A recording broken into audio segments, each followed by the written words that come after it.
Hello বন্ধুরা, সবাই কেমন আছো?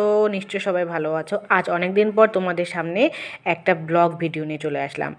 আজ একটা যেহেতু আমার স্পেশাল দিন, প্রথমত আমার জন্মদিন, তার মধ্যে হঠাৎ করে প্ল্যান করে আজ আমরা চলে আসলাম নাটোরে। তো নাটোরের নাম সবাই কম বেশি জানে। নাটোর নিয়ে কিন্তু অনেক কিছু রয়েছে।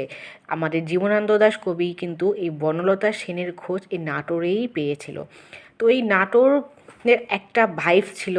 তো যেহেতু সামনে বসন্ত, এই জন্যই আমরা আজ উত্তরা গণভবনের দিকে রওনা দিয়েছি।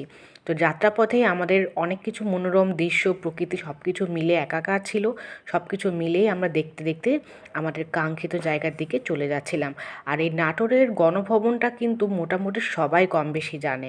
তো নাটোর নিয়ে নাটোরের অনেক কিছু রয়েছে কিন্তু আমাদের এই দেশের কবিদের মনে।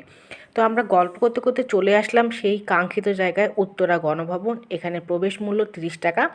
আর এখানে একটা ছোট চার্ট দেওয়া রয়েছে কখন থেকে কখন এটা খোলা থাকে। তো আমরা প্রবেশ করলাম উত্তরা গণভবনের দিকে। উত্তরা গণভবনের কিন্তু একটা ইতিহাস রয়েছে।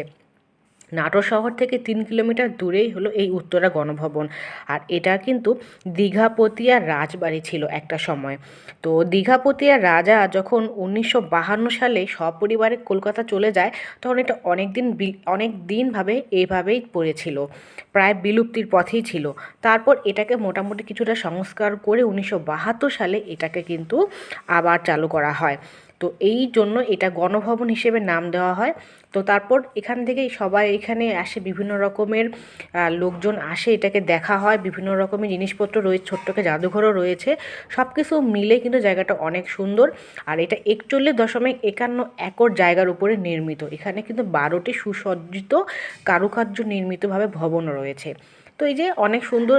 আমরা গল্প করতে করতে দুই পাশটা দেখেও নিলাম। সামনে বিশাল একটা গেট, আর দুই পাশে দুইটা লেক, মানে যা যেদিকে চোখ যায় সেদিকেই। তো কেমন লাগলো ভিডিওটা অবশ্যই